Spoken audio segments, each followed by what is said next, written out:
Okay, hello to everyone. Today we are very happy to have Jonathan Heckman, who is going to tell us about, I don't have the title, so who's going to tell us about top-down approach to ensemble averaging.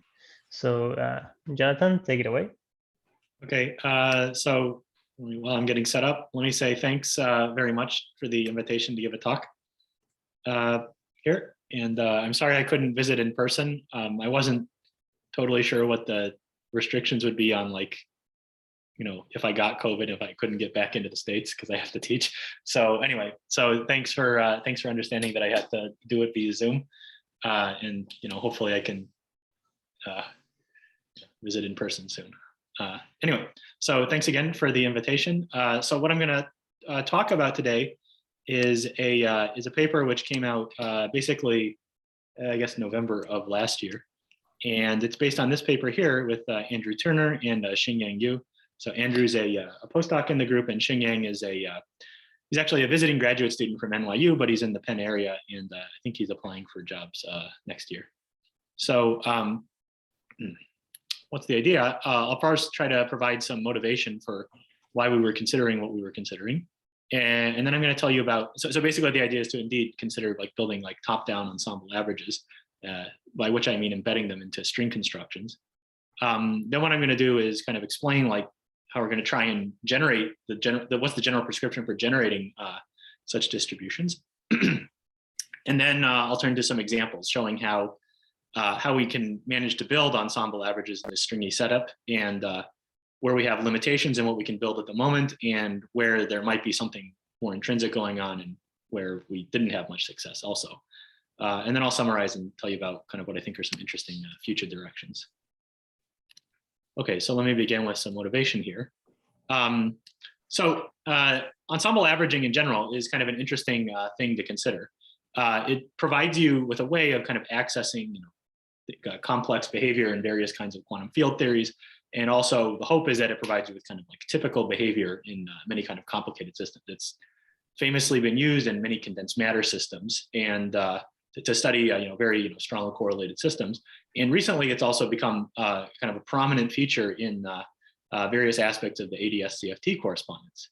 So in all these cases, one of the things that kind of motivated us to look at this is if you just kind of do ensemble averaging at some kind of like base level, even if each individual member of the ensemble is a unitary theory, once you do this averaging, there's no guarantee that the average thing will even be a member of that set, or that you'll wind up with something that's purely unitary. So it's an interesting question just in its own right. Can we kind of UV complete those things in some kind of nice way? So that's one motivation. Another motivation is to say, okay, a lot of progress has been claimed by putting together kind of two things. One is holography, and the other is kind of effective field theory, by which I kind of mean just looking at kind of the two derivative level action, effective action in, say, anti-de Sitter space, and exploring like what kind of consequences you have if you put these two things together. And so one of the things that's kind of popped out from this is that, well, if we do this ensemble averaging thing, there's a sense in which we might hope that what we're doing is kind of immune or doesn't really care too much about what's going on in terms of the UV completion. So can we kind of decouple those kind of more difficult questions having to do with UV completeness, which might have to do with like various higher dimension operators which might be suppressed, and kind of focus on the core physics, which is just about kind of things happening at long distances, low energies.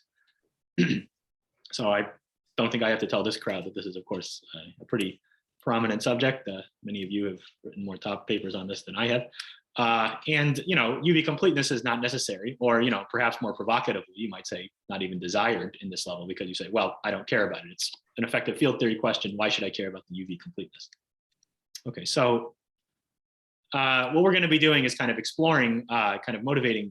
Our motivation is to kind of explore these two themes and see whether we can embed in string theory. Okay, so to get there, let me recall ADS-CFT. Again, I don't think I have to say too much about this crowd. We have some d-dimensional conformal field theory on some conformal boundary, and in the bulk we have some d+1 dimensional anti-de Sitter space. And by this point it's a vast industry and there are many checks of it. So just at some kind of crude level, so again, I'm not going to be super precise here, but just to give a rough idea, imagine you have some bulk fields with some boundary conditions, and on the gravity side, we talk about is freezing those at some boundary, and we do a path integral over in the bulk, and we can match what we're doing over to something we do on the CFT boundary in terms of basically perturbations of this kind of form. Okay, so we have this notion of a partition function we can kind of define in these two ways, and in many cases we have a very nice match of what we're talking about on both sides. So of course you can make this much more precise. That's not my plan for today, but there's already kind of a puzzle which kind of, I think, was appreciated a while back, which has to do with if you consider an anti-de Sitter space which has, say, kind of disconnected components on the boundary. So if we consider just two different, or a set of CFTs, let's say 1 through n, these are little boundary regions, and we might want to say, well, they build their own little anti-de Sitter spaces like this.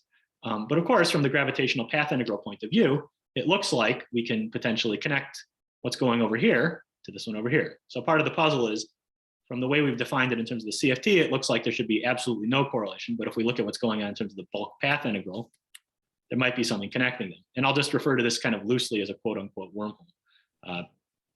Okay, so the factorization puzzle is that if we try and now apply our prescription for calculating this partition function in two different ways, it sounds like we're going to get two different answers.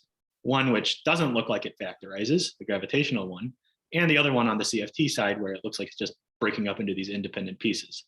So that's kind of the core puzzle, if you like. And there's various proposals for how to deal with this. And one of them has to do with saying, well, maybe what we really meant to speak about is when we did this bulk path integral over here, maybe there's a sense in which we should start doing an ensemble average over what's going on in the CFT. Okay, so ensembles. So again, this has kind of been in the works, or many people have thought about this. The interpretation that is kind of intriguing is, from Marolf, that I'll talk about here, is this one from Marolf and Maxfield, where they basically point out, well, you already have a notion of what you might mean by the Hartle-Hawking wave function, just given to you by the gravitational path integral. Why do I say that? Well, we can use the no boundary proposal to define some Hartle-Hawking state. And if we allow the number of boundary components to be something that we kind of just have in some enlarged Hilbert space, then what we're doing is we're essentially weighting all the different choices here. So Z of J1 refers to a state where we fix the boundary conditions for over in that little region, that little throat region over, say, here. We get some notion of what we might mean by the ensemble over on the CFT side. And so implicitly in this, the idea is that there might be there's going to be some probability distribution P of lambda over the coupling constants lambda in the CFT. Okay.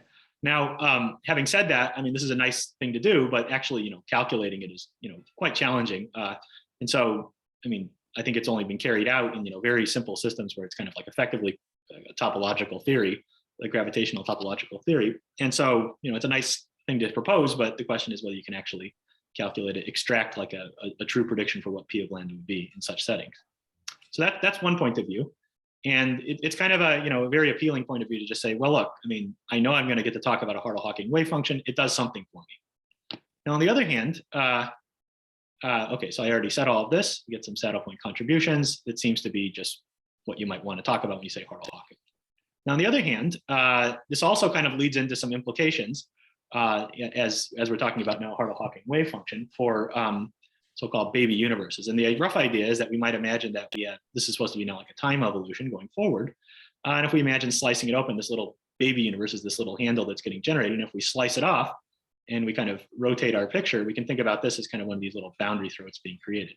And so inevitably, when we start talking about Hartle-Hawking wave function in this way, in this context, we're going to have to talk about things related to kind of baby universes, pieces that are kind of get causally disconnected from the bulk. So we can imagine various bubbles of baby universes getting shot out and then maybe recombining. So if we slice it open, then we're connecting to this thing with like multiple disconnected boundaries. Okay, now that sounds fine, although it's also a bit, challenging, especially in the context of string constructions. Why is that? Well, this notion of P of lambda necessarily kind of links to what we would call Coleman's alpha states, which are also related to kind of doing some kind of ensemble over some wormholes. And the tricky point is that, as McNamara and Vafa pointed out, based on their covariatism conjecture, so another kind of set of conjectures, this one related to Swampland, the point is that if you had one of these baby universe Hilbert spaces, which was big, i.e. bigger than 1, then what that would necessarily imply is that you would have so-called global -1 form symmetries. So in less kind of, if you like, pretentious terms, the idea is that you're getting parameters in these setups, and these parameters are not coming from vacuum expectation values of fields. And that's a big difference from what typically happens in string construction. So in most cases, when you have a string construction of of one of these like field theories and you have the parameters of it, they're coming from vacuum expectation values of fields. When you have these global -1 form symmetries, it's not of that type. So they're really just kind of extra parameters. So things that are not being specified by, background values of fields or anything like that. So this is precisely the kind of thing that cobordism conjecture tries to kill off. So the whole point is, there's some kind of intuition that there shouldn't be global symmetries in a quantum theory of gravity. And cobordism conjecture tries to formalize this for not just 0 form symmetries, so the typical ones, but for any p form symmetry you might want to talk about, including -1 form symmetries. So, okay, so obviously these two things, the Swampland thing and this Marolf Maxfield picture, are kind of in tension with one another. So one might ask, what is going on? Surely both of them cannot be simultaneously correct, right? Okay, so here's just summarizing. We have these two pictures of what's going on with the baby universes. So on the one hand, typically Marolf and Maxfield want to say that the baby universe Hilbert space is actually extremely large, and there's some distribution over coupling constants. On the other hand, if we look at McNamara and Vafa, they would claim exactly the opposite. Namely, they would say, well, if you really sat down and did the full gravitational path integral, you would effectively find some kind of what looks like miraculous cancellations in all the contributions once you sum up the appropriate saddle points. And by the time you're done, you wouldn't find any P of lambda. So you could ask, is either answer correct? And how can you test this? Or how can you attempt to test this? And what we're going to try and do is see whether we can kind of build something that kind of UV completes this picture by sticking it inside of a string construction.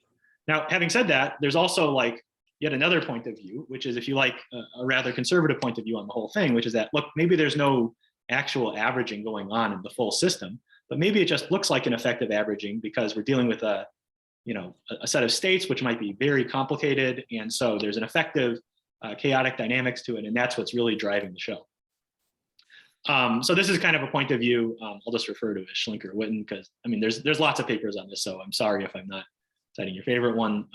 There's many papers on this, but kind of the idea is that once you get into kind of some regime where you have like big complicated things like black holes, then there might be a sense in which there's some pseudo randomness. It's not actual randomness which is taking place, but there might appear to be some randomness just because you're dealing with very complicated things. Okay, so these three proposals are kind of, I would say, at odds with one another. I don't know, depends on your taste, which one you take most seriously. But if you wanted to say the most conservative thing, you could say, actually, there is no averaging in the actual system, but it will look like there's averaging if you kind of just, look at typical correlators for, high dimension operators and so on. Okay, so this is kind of where we're going to be heading to try and like probe this set of proposals. Okay, so here's the main idea. We're going to try and do this by embedding this. I'll refer to this as IR ensemble averaging or infrared ensemble averaging. What we're going to try and do is embed these systems inside of supersymmetric or superconformal field theories. And the idea here is going to be to try to mimic what happens in terms of the ensemble average and the IR. Now, the idea here behind mimicking it is that if we can mimic it sufficiently well, then we can produce something that a person who's only paying attention to the two derivative sector of gravity will not be able to distinguish to leading order in their calculations from what's going on in terms of the UV completion. So at some level, this is kind of a contrived way to say, okay, how much can we actually decouple from the infrared if we kind of give you my favorite UV completion? Does it really not matter how I UV completed it, or does it somehow infect what's going on at long distances in the infrared? So that's kind of what we're going to explore here. What's the sense in which we can kind of UV complete the ensemble average, and how sensitive is it to that particular UV completion we state?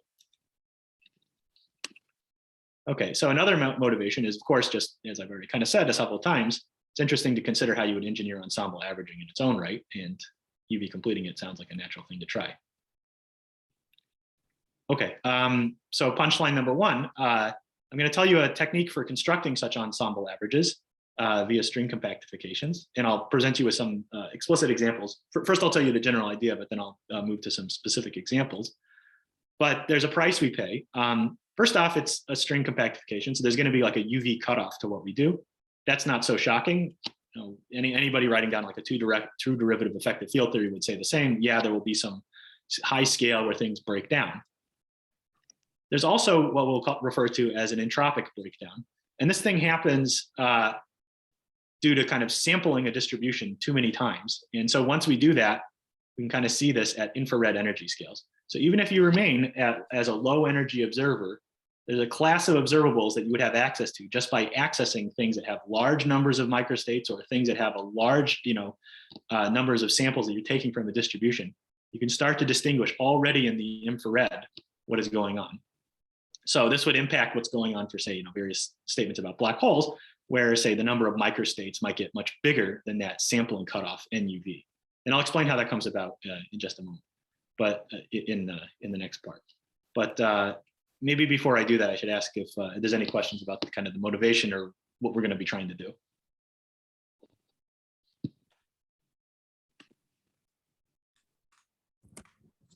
I can ask a quick question. It's Christian. Nice. Hey, how you doing?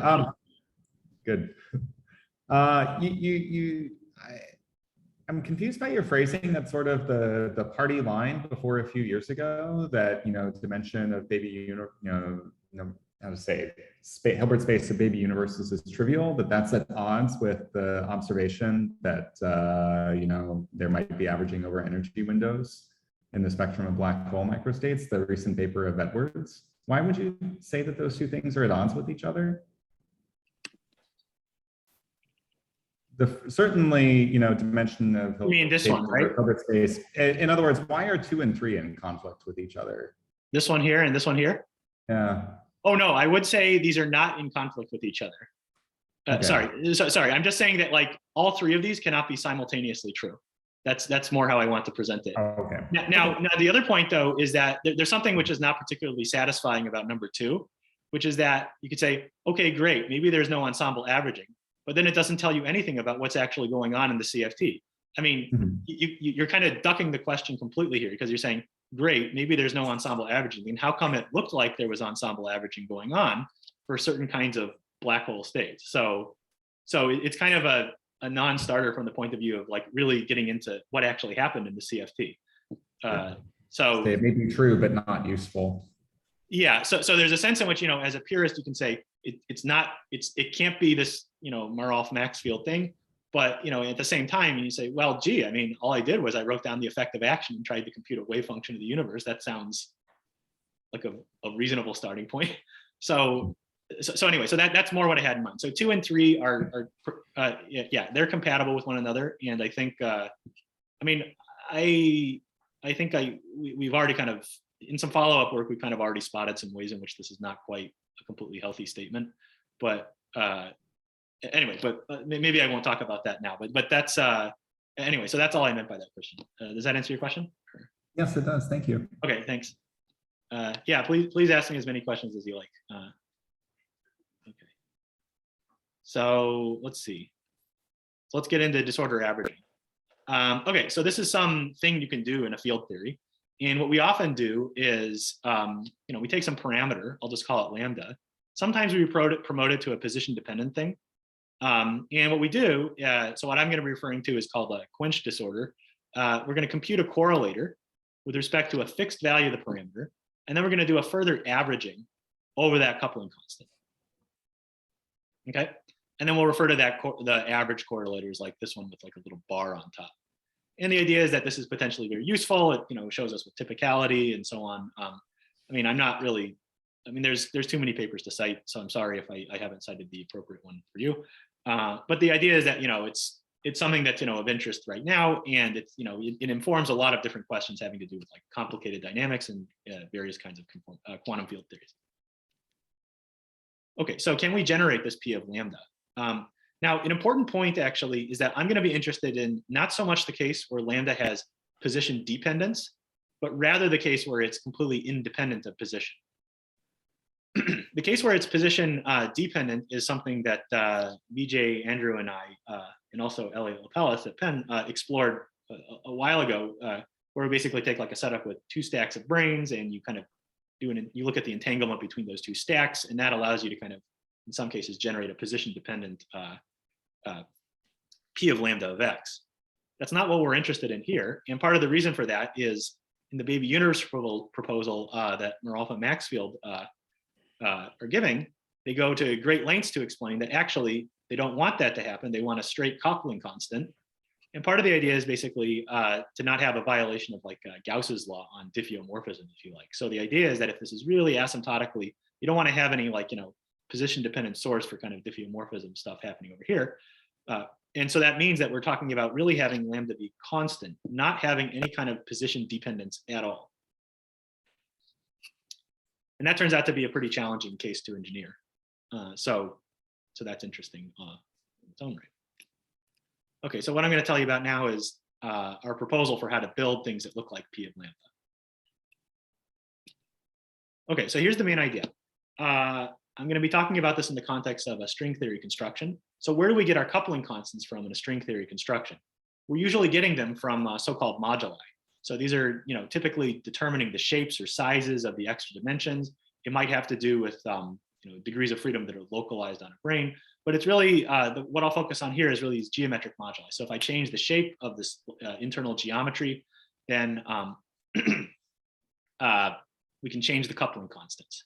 Now, actually, what we're going to be doing is we're going to be interested in conformal field theories that are decoupled from gravity.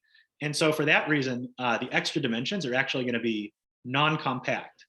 So gravity, the value of G Newton in the world volume theory of the quantum field theory is going to be set to 0.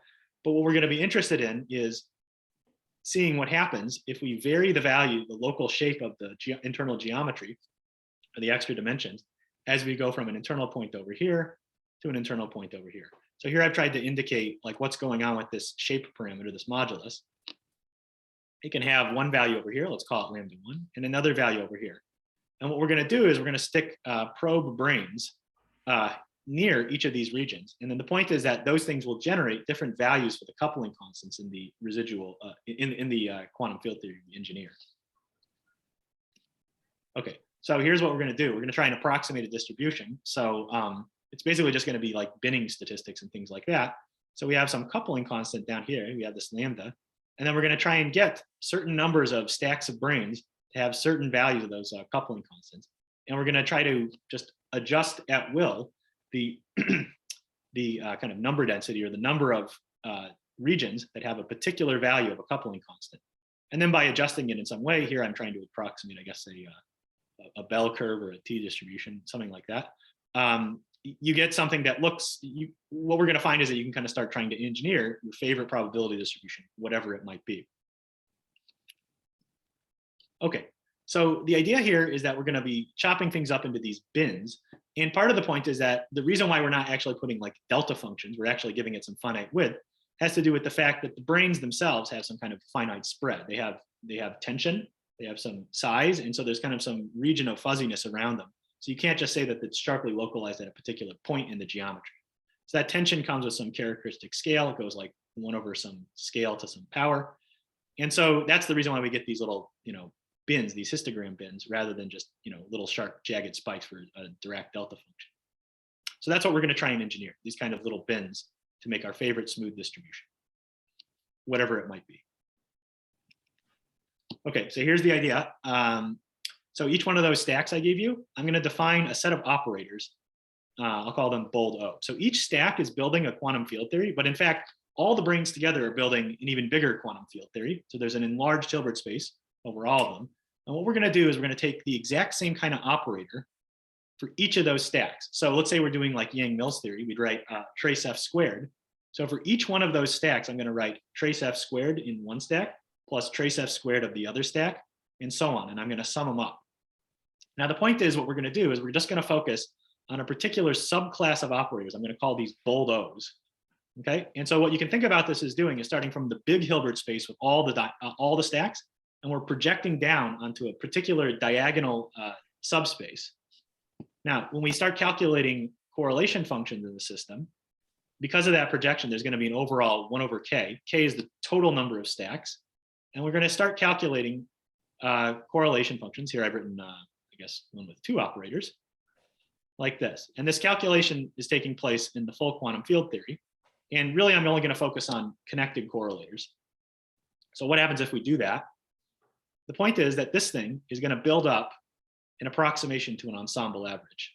So over here, we have this big bold O with all the stacks. Then the point is that because of the way we built this ensemble, where they have different stacks, different regions, for connected correlators, all that kind of crosstalk between the different stacks completely decouples. Why does that happen? Those things are controlled by massive states, massive string states or something like this, very high in energy. And at low energies, you can't see any of that stuff for a connected correlator. And so they'll just basically factorize stack by stack. So that's why this thing here over on the left-hand side can be approximated by this thing over here. Hi, Jonathan. Can I ask you something here at this point?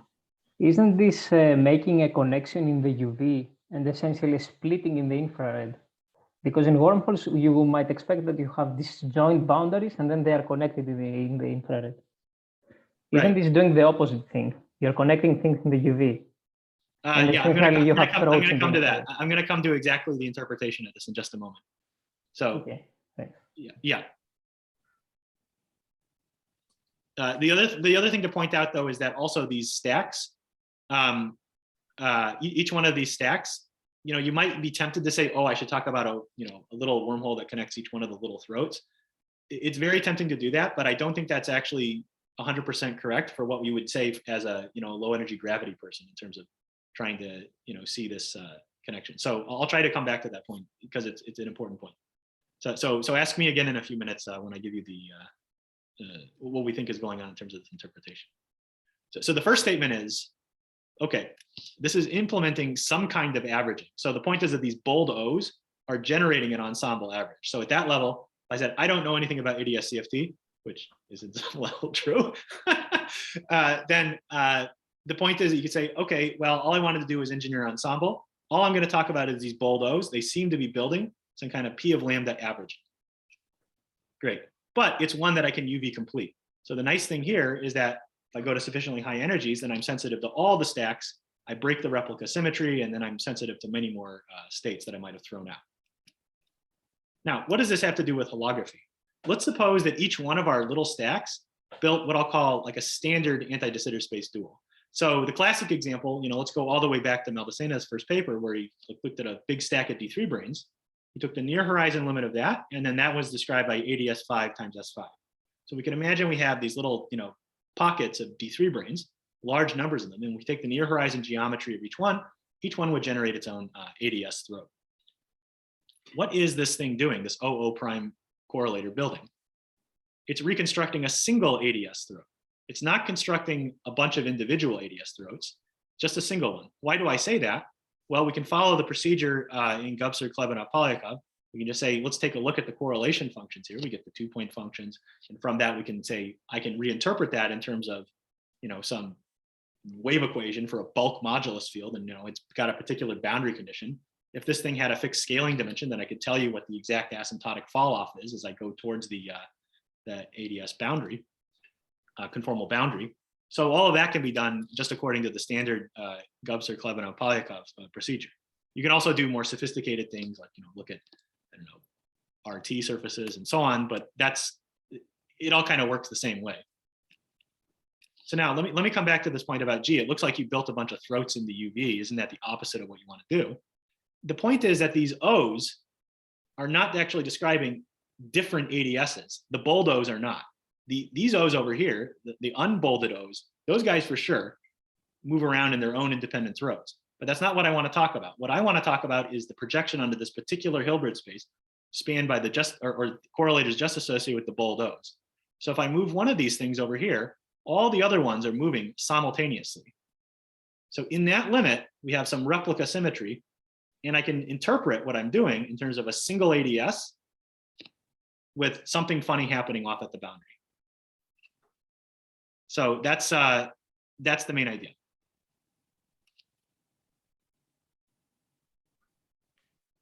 Okay, Now, one of the things that happens, of course, is that now you might say, great, now let's go and study, interesting objects in this replicated thing. So a thing I might be interested in is, say, a black hole. Maybe it emits some radiation. Maybe I want to construct the page curve and so on. Can I use what I've done to kind of access the page curve in some way? Well, this is where things get a little bit tricky, because I might have to sample a large number of times in P of lambda. And in fact, it can break down. So let's imagine I tried to mimic my favorite distribution. So here I'm just talking about a brane construction. So I'm free to kind of just engineer whatever I please. And maybe there's a true distribution, quote unquote true, as somebody hands me saying like, oh, there's a preferred one from either the Marolf-Maxfield picture or maybe this Schlinker-Witten thing. Maybe one of these things is the true distribution I should be talking about. Well, I can try and mimic that. And there will always be some limit where, unless I get it spot on, if you let me sample this distribution enough times, I'll be able to distinguish them. So just using the ordinary relative entropy for ordinary distributions, just probability distributions, nothing to do with relative entropies in quantum theory. There's this Kullback-Leibler divergence or relative entropy, which tells us how many times roughly we'd have to sample. So I'll refer to this as NUV. This is a breakdown in the approximation whenever I have to sample more than this. So in other words, I can tell you the difference between a binned histogram and a smooth Gaussian if you let me sample enough times, right? That's not so shocking. But the point is that even if I do a really good job approximating it, at some point it's going to break. So if I say, oh, let's fix this distribution once for all, and let's consider particular black holes, as I increase the size of the black hole, the number of microstates goes up. So at some point, I'm going to be dealing with black holes that are just going to get, or are going to be problematic in this setting. So why is this interesting? Well, it seems like the UV completion is infecting what I wanted to talk about in terms of big macroscopic long distance objects like black holes. Okay, so now I'm going to move on and tell you about some examples using string theory, string construction. But before I do that, maybe I should ask if there's any questions at this point. Maybe I can ask a question. So there's going to be two sources of couplings between your replicas in what you described. One, because you have replicas in different moduli, and two, because you have massive states that connect the stacks, that allow the stacks to interact with each other. And is it clear, so you get an extra scale in the problem from the latter, and I guess is it the case that can be tuned? You can just place the stacks far enough away that you can still reliably talk about black holes. Period. That's precisely what I have to. That's precisely what I have to engineer to get a reliable approximation. So indeed, that's the thing I've got to do for you. Okay. So the way I'm going to build you the black hole is I'm going to say, okay, great, take the CFT and put it at finite temperature. Okay, that sets a mass scale for me, and now what I need to know is, can I arbitrarily tune the distance from the stacks? So for any fixed temperature that we want to talk about, we can of course do that. The question is, if I play the game the other way, I fix the UV cutoff for the quantum field theory once and for all, there's going to be a range of temperatures where all of a sudden it's not going to work anymore. So that's indeed, I have to show you that I can kind of sequester the stacks sufficiently far from one another. That's actually the main thing we tried to construct. Okay, great. Okay. Yeah, more questions on this. All right, cool. So let me give you a first example, and it sort of works, but it's not awesome. And so then we're going to move on to some examples where it works a lot better. So, but this one is good because it kind of illustrates, I think, the main points and the main things you have to watch out for when you're trying to actually build it. Okay, so here's my picture again. I want to vary the moduli as I move around. So how am I going to do that in an actual construction? Okay, so D3 branes, those things give me n = 4 super Yang mills, like the most wonderful 4-dimensional field theory where everything can be said, right? What are we going to do? We're going to try and vary the value of the coupling constant on the whirl volume of the D3 brane. How can we do that? One way to do it is to introduce a source which varies the coupling constant. That thing is controlled in the type 2b string theory by the profile of the dilaton. And its complexified version I'll refer to as tau. How do you make a source for tau? One way to do it is to stick a big D7 brane, so that's 7 spatial directions in one time. And as you move further away from the D7 brane, you get different values for tau. And in fact, you can compute that it runs like logarithmically as a function of z. Z is a direction, as a complex coordinate, which is transverse to the 7 brane. So you get some log running. This can be interpreted, by the way, in field theory terms by saying that actually there's a massive state between the D7 brane and the D3 brane. That's a massive string. If you integrate it out, you will affect the running of the gauge coupling that you have on the D3 brane stack. So it's not quite actually n equals 4 Yang mills. It's actually n equals 4 Yang mills plus some matter, which will break you to n equals 2 supersymmetric theory. But what's that breakdown scale? I get to control that by how close I put the D3 brane to the 7 brane stack. So now you can see how I'm going to start building you different values of the tau. I'll just stick the D3 brane here, or maybe I stick it here. And depending on how far away I put it, I'll get different values for the taus. Okay. Here are my bold O's. So I could, again, talk about like trace F squared on each stack. That's fine. And then the bold O will just be the sum of those two. Here's what a correlator looks like. I could take 2 of my favorite operators. I don't know. Let's take trace F squared and I don't know. Z dagger Z. I don't know, whatever you want. So these will be like O1 and O1 prime. And I take the same copies over here, add them up, and then take their ensemble over here. Now, the point is that there's a little squiggle here when I start talking about the bold O's. There's a breakdown because, of course, there's a cross contamination from O1 to the other stack. What's controlling that? There's a massive string state. But if I'm working at long distances, low energies, I don't care about any of that. It's it's there, but it's a subleading correction. So as an effective field theorist, I can drop it to leading order. Okay. How would I build an ensemble? Well, now I want to build something that has a more interesting distribution. Here's what I'm going to do. I want to have a particular number density for a particular value of the coupling constant. So I'll take k sub 1 values over here for this particular value of tau 1 and k sub n values over here. And of course, there's many in between. Now here, what I've done is I said, I want to pick a particular value of tau. That's going to generate my statistics. Now you could also ask, well, okay, but wait a minute. It looks like this red dot here is pretty close to this one here. Don't I need to sequester that, or isn't it going to break down again? Indeed, I now have to consider motion parallel to the 7 brane. I pull them apart in the direction parallel to the 7 brane, and I'll pull them apart so far that, again, the massive states are kind of decoupling to leading order. So I got to do 2 ways of sequestering. One is I got to pull this 3 brane stack off of the 7 brane, and the other way is I got to move them up and down away from each other so that I don't have any contamination from that kind of sequestering. So there's 2 kinds of sequestering going on, in fact. Okay, so here's the probability distribution. I probably don't have to spell this out, but I will. Here's the probability for a particular value of tau j. This kj divided by k. Kj is the number of times I built you a stack that had that particular value of tau j. And then the total number of stacks is just summing all the k's.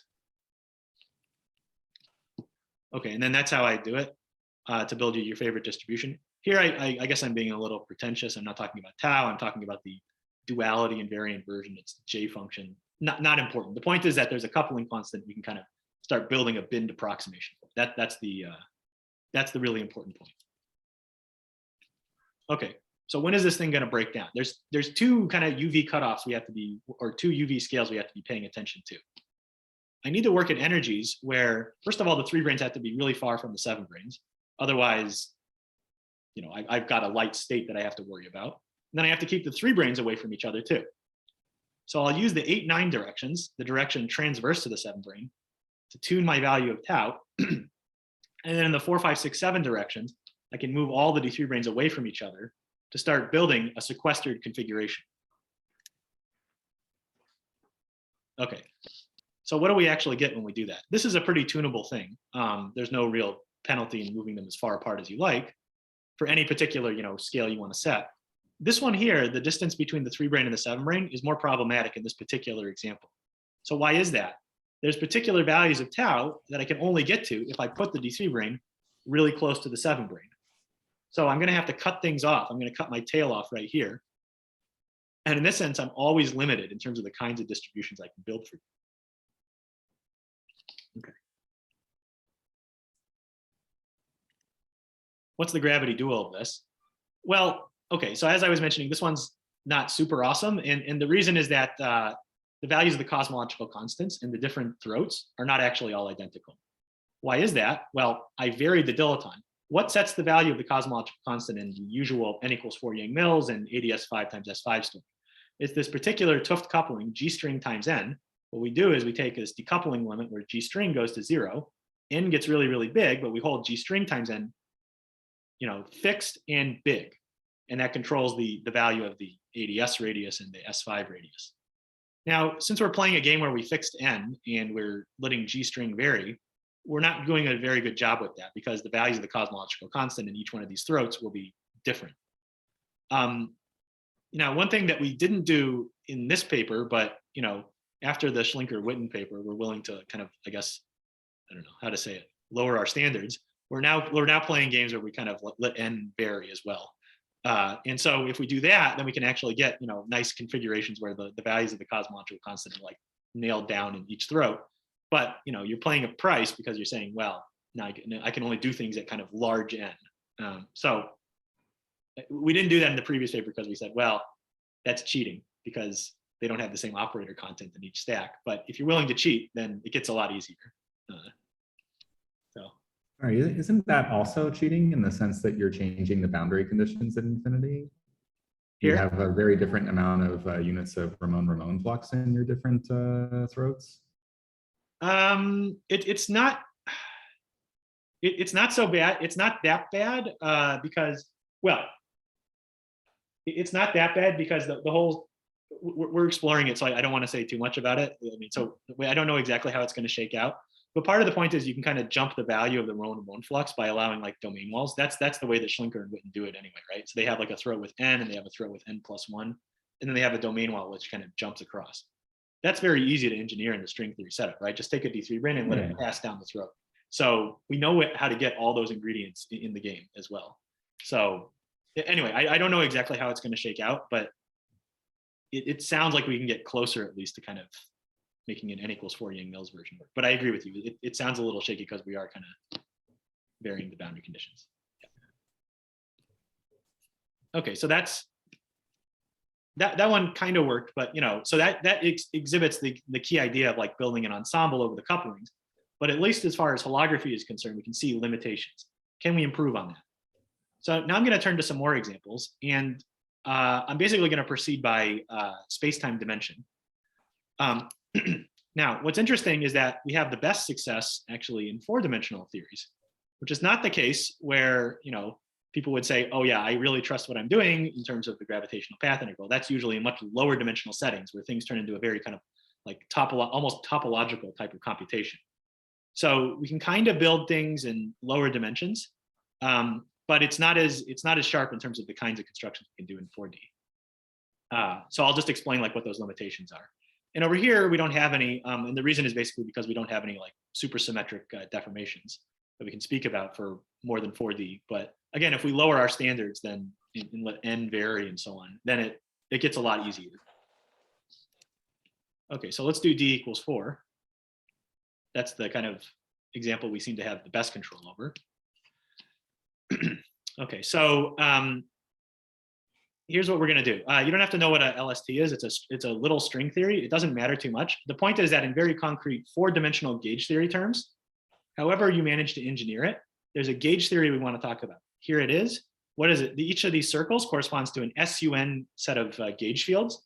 And each one of these links corresponds to kind of a supersymmetric completion of matter in the bifundamental representation. So it's charged under, say, the fundamental of this SUN here and the anti-fundamental of this SUN over here. And so the link here is what an n=2 supersymmetry we refer to as a hypermultiplet.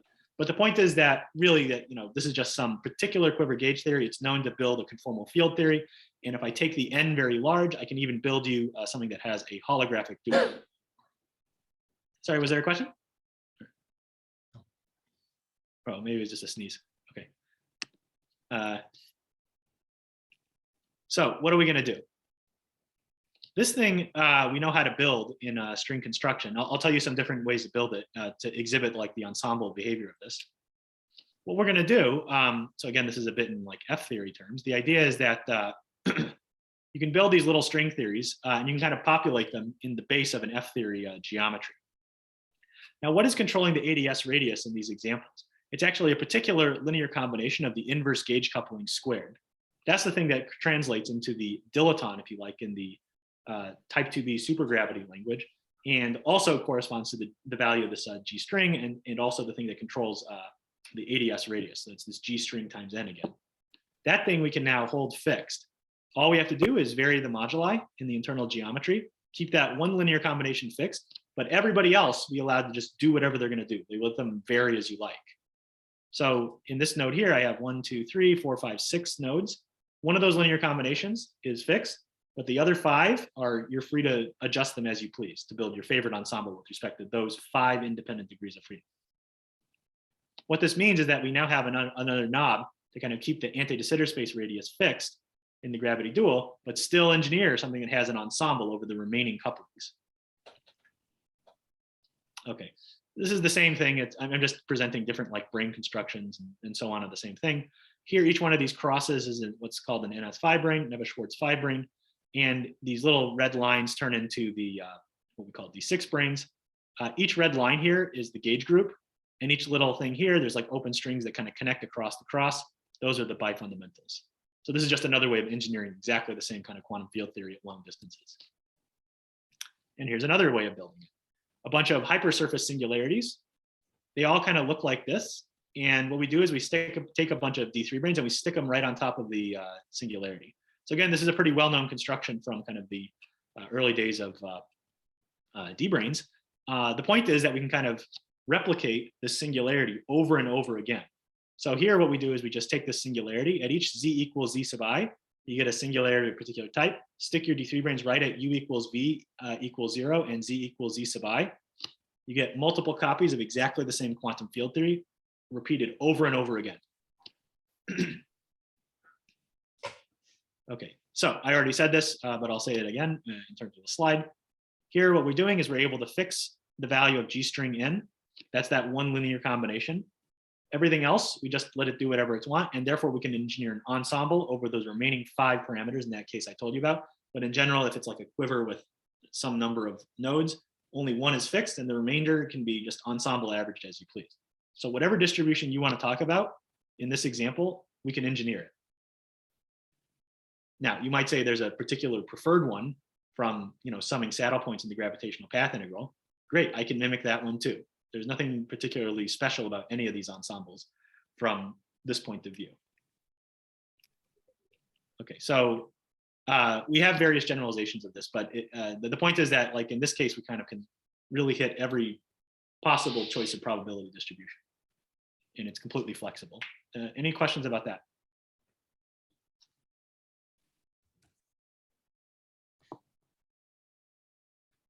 Might as well ask you this now. I could ask you at the end, but the things that you're averaging are sort of low energy effective field theory constants, whereas the effective averaging that seems to be observable in bulk effective field theory has to do with black holes, right?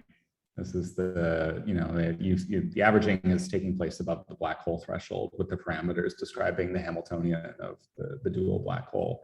So how do you make sense of, like, these seem like two somewhat different things? How do you make sense of? Okay, so first off, I'm not sure. Okay, so if you're referring to this like Schlinker-Witten threshold, I'm pretty sure that parts of that are kind of special to 3D gravity in terms of having like a really sharp jump. But the other point is that by the time you want to start talking about averaging there, right, you say, well, there's a Hamiltonian which controls how the operators mix. Just to go back a second, that observation about being unique to 3D is actually not the case. Like the things that people can study reliably in bulk effective field theory above ADS3 gravity that involve 2 replicas and some correlations are always above the black hole threshold. So for instance, this double cone of Stanford, Sod, and Schenker only exists in that regime. I can tell you other things that are sort of known that are on a comparable footing. Mm-hmm. Okay, yeah, I'd like to hear more about that.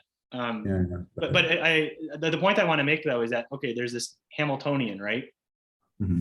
Presumably that depends on the coupling constant. I mean, so there's a Hamiltonian, and you kind of treat it as like a random matrix. Where did you get the entries of that thing from? You got it from presumably the coupling constants in some complicated way. So there's some kind of averaging going on. Now, I agree. I don't really understand. I mean, I don't know how to get the preferred distribution from that point of view. So I can engineer you whatever you like, but over the coupling constants. But to just step back again, right? There definitely have been lots of papers talking about averaging over the moduli space of conformal field theories, where you take the marginal parameters and you start averaging them. Sure. So I think it's definitely fair game. And from the point of view of the Marolf Maxfield proposal, that's also what they're doing, right?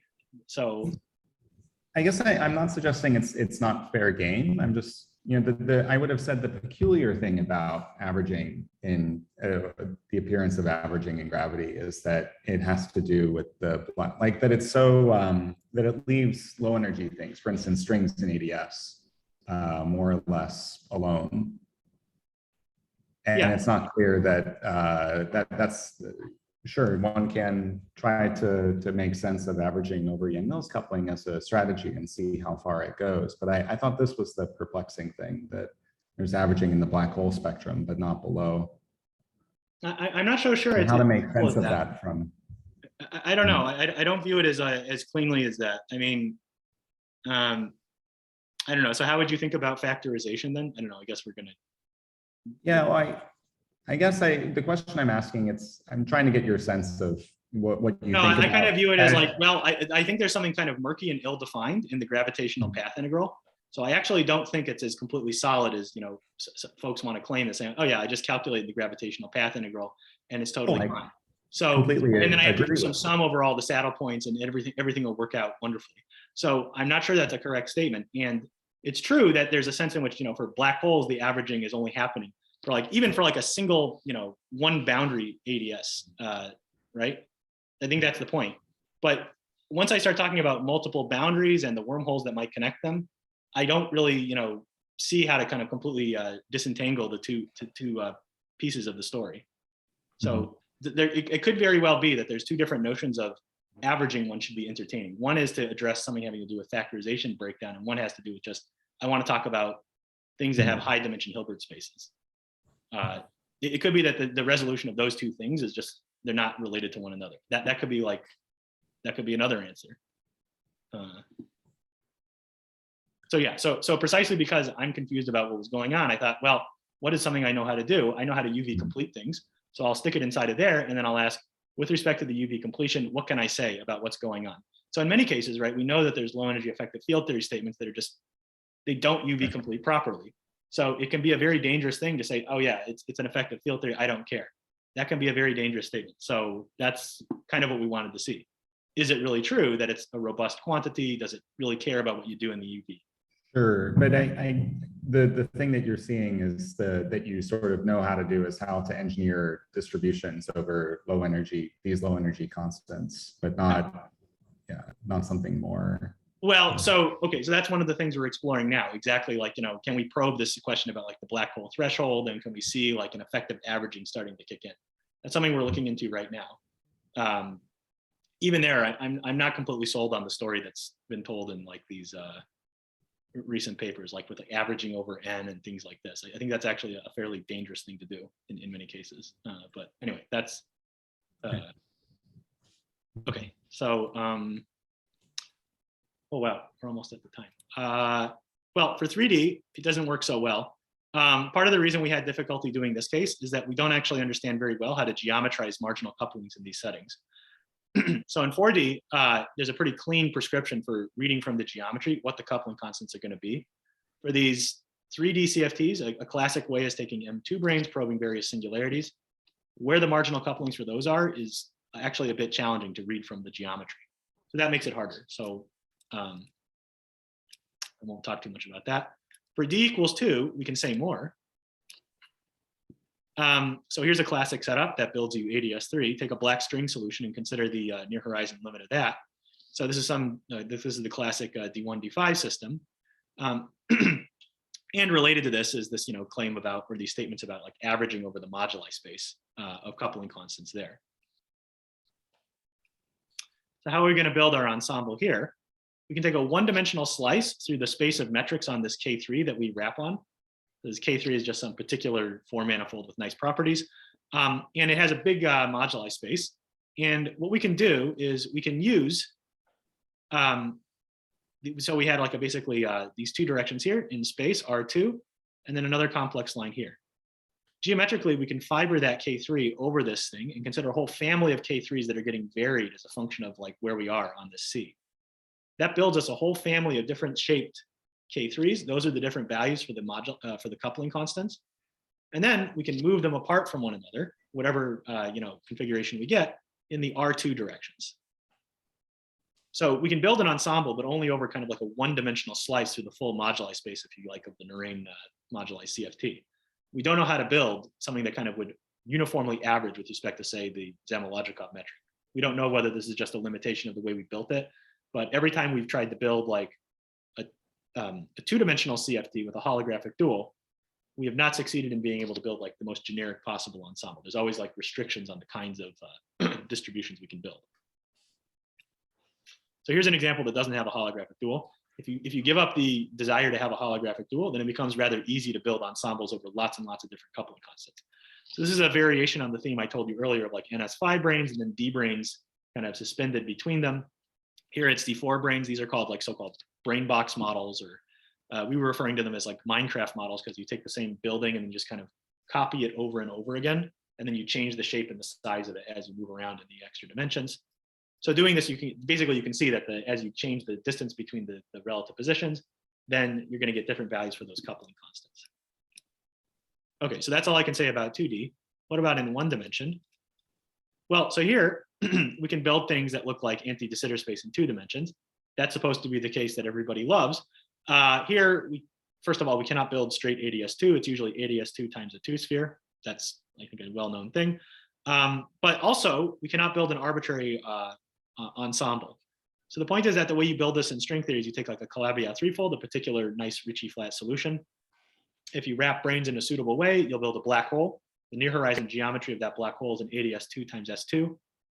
If you now take those 4 directions, so 1, 2, and then the 3, 4 of the complex line, and you start varying the shape of the Calabi-Yau threefold over that complex line, then you can start building a whole family of Calabi-Yau threefolds. And by wrapping the branes and sticking them in this real line direction, you can pull them apart from one another and have individual localized pockets where each little throat looks like an ADS2. And if you put them far enough apart, you can make them effectively decoupled from any questions. Okay, so this builds a ensemble of sorts. Again, it's a one-dimensional slice through the Calabi-Yau moduli space, one complex dimensional slice. We do not know how to engineer something that kind of goes over the entire moduli space. So again, we don't get like a uniform average, we get a very specific slice through the whole moduli space. Okay, D equals 4, I have nothing to say. We have lots of examples of these things, but there's no marginal or supersymmetric deformations. So again, if you lower your standards and let me vary n, then it becomes rather easy to build ensembles here as well. Okay, so summary and future work. What did I tell you about? I told you about how to do ensemble averaging with respect to the coupling constant and how to geometrically engineer that and its potential relation to random couplings in holography. And in particular, one of the things we saw is that this kind of correspondence in holography can break down even in the infrared. So I think one thing to explore is like what happens to various claims that happen for like big black holes in this setting. Can we engineer more general P of lambdas? And getting back to what Christian was asking about at the very end, or was asking about earlier, what's the relation to the black hole threshold? I think this actually provides a framework for tackling each of these questions. In this one in particular, I think the idea is going to be to like suitably vary the value of n. I'm pretty sure that that will provide a handle into the question. But anyway, that's for future work, and that's all I have to say. So thanks for all the questions, and I'll stop here.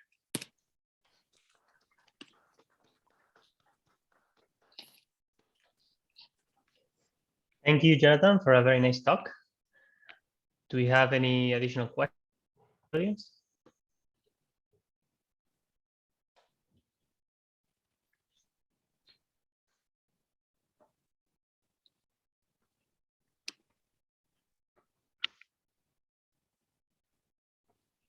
Yeah, can you say a bit more about why averaging over n is dangerous? Why is averaging over n dangerous? I don't know if I should say anything at the moment because it's okay. We actually have a very sharp reason why I don't know. I don't think I should say anything at the moment, but There's a very sharp reason why it's a pretty bad idea. But actually, there's a related proposal which is not so bad, which is the one that came out like a few days afterwards. I've forgotten all the authors except for the two I talk to all the time, Alex Maloney and Tom Hartman, where they did a similar thing where instead of averaging over, so it was again in the context of ADS3 CFT2. So instead of averaging over the central charge C, they were effectively saying, let's average over the conformal dimensions delta. That procedure makes a lot more sense to me because basically the idea is you say, well, I don't know too much about, it's like going from like the micro-canonical ensemble to the canonical ensemble. I don't know too much about like particular values of delta, but maybe I just want to average over there, over some window of values. That effectively does a similar thing to this large N averaging for many practical purposes, but it allows you to hold on to a particular value, the central charge. So that operation looked a little bit healthier. Although even there, right, they started to getting into like wormhole configurations, and once you talk about wormholes, you're talking about random couplings, and so that's why Christian, I don't kind of feel like the questions are completely disconnected, but the logical possibilities, there's two different notions of averaging which are both creeping into the story. I don't know what the correct answer is, but I think that's one of the things to figure out. In that case, you have a kind of arbitrary choice, right? You're saying that you're not going to average over deltas that are too small, but you are going to average over deltas that are big. I thought the nice thing about averaging over N was that you get that kind of for free, that the low line spectrum just remains independent of the averaging by construction. Yeah. So this has to do, I think, so I agree. Like, it's not like it's, a foolproof method, but I think the point is that there is a notion of like saying, well, I do know where I'm expecting to build a black hole. Like, so once I get above the threshold, then it becomes a fair game. But I think it's actually, it's more like saying this, like, well, when should I expect to have like some pseudo random Hamiltonian start kicking in? It's when I start seeing a growth in the density of states, right? So when should I expect to have an effective averaging take place? Well, I'll see it when density of state starts jumping, and that happens right when they'll get above the black hole threshold. So that's why I think that would be that's what I would think they would say to your question, Arjun. I agree. There's good motivation to put the cutoff there, but if you average over N, you don't even need to say any words, right? It just happens. Well, yeah, but you could say, why should I be allowed to average over N? Well, I want to access typical things, and I want to have, I understand like Witten's argument, or Witten and Schlinker's argument. They want to say, yeah, the only thing you'll see in gravity is things that kind of depend smoothly on G Newton. And so you should probably be doing some averaging over N, because that's the thing to play with. I'm not 100%. I think at a practical level, the average over N and the average over dimension like often end up being roughly the same thing in practice. But I agree, that's another kind of thing. The thing I can say is that, for mysterious reasons I have not told you, there seems to be some issue with, doing this average over N. It's something we can kind of spot in the brain construction. That's kind of the nice thing about this. So. Okay, sounds good. Thanks. Sure. Jonathan, can I ask something related to this question? So in studies of ABJM theory, a lot of people study the grand canonical ensemble, right? Like in these free fermion indices, and you use these free fermions. Do you think that this would make any sense, or to study, let's say, the geometric interpretation of the grand canonical ensemble? The work by Marinho, Putrov, and all the. Yeah, I know what you're talking about. Or it won't do the job. I don't think that directly does it. That's more in the context of like building nice matrix model descriptions for like partition functions, right? So. Right, but people have computed non-perturbative effects, a lot of effects there. I don't know if they've given a gravitational interpretation, let's say, of that ensemble, but yeah, that's okay. That's the thing I feel is like kind of missing. I don't know. In some of these cases, it's just like a mysterious, CFT statement that you get, and then like where it came from geometrically. So the nice thing about the 4D example is that a lot of those marginal couplings of the CFT, I know exactly how to deform the geometry. For these, the Calabi-Yau fourfolds, I don't think it's true that if you just do the standard like complex structure and Kähler deformations, those things apparently are not the marginal couplings of the 3D CFT. So then you can ask, okay, great. Now where are they? Are they even geometrically encoded? It could be in some kind of thing that you can't even spot in the geometry. So kind of the dumbest guess doesn't seem to work. And so yeah, that's an interesting thought. I'll think more about whether that could resolve the issue. But yeah, thanks for asking. I have kind of a general question and about the averaging. So if we're going with the original motivation and trying to understand how to understand the dual of some kind of wormhole configuration, Yeah. that, you know, we've discussed like various kinds of averages of over like one parameter like n, or over a coupling which is independent of space, or I guess one could consider more like larger ensembles where the parameters that you're averaging over are functions of space. I'm just wondering if there's a way to, it seems to me that there should be some way of understanding what kind of average you need. I mean, from the gravity perspective, like we see that there's not factorization, but is there something more detailed that we can look at to give us some insight on what kind of, like how large is the space of things that we need to average over to actually reproduce gravity calculations? I don't know if there's a good answer, but. Yeah, well, I think the most conservative answer is you just average over n and nothing else. That's one answer, right? I don't know if that's satisfactory for, I don't know if that actually would completely address the factorization puzzle, but anyway, so yeah, I don't know. Yeah, I guess maybe I'm asking if there's a refinement of, or a more quantitative factorization puzzle that, like, I guess, okay, you have any average, you get something that doesn't factorize, but to me, just averaging over n seems a little bit like it would somehow be surprising if that were enough to like generate connected spacetimes and things. Yeah, maybe an analogy would be with the Lorentzian wormholes and the entanglement that you need to produce connected spacetimes. So there's a certain amount of entropy that you need when you have entangled states between two theories, and you know you could have states that are not pure, but that's not enough to have something connected. So in the Lorentzian picture, there's some kind of quantitative thing. Okay, you have to have entropy of order n squared, and that would at least give you the possibility that you have some like classical connected space-time. So in the Euclidean context, if I want to have things connected together, is there something more quantitative that I could evaluate the ensemble average with and say, okay, this thing has to be bigger than this in my ensemble? Yeah, I don't know the answer to this. I mean, it's something we're trying to think about, you know, like, yeah. I mean, we're kind of like coming in at a different angle, and one of the questions here is already like, okay, great, tell me where the wormhole configurations are that, you know, you want to talk about on the gravity side. That's right.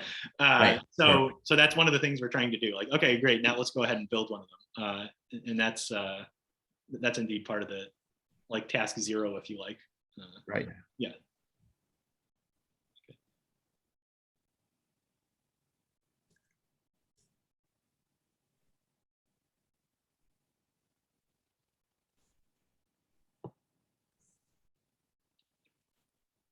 Do you have any more questions?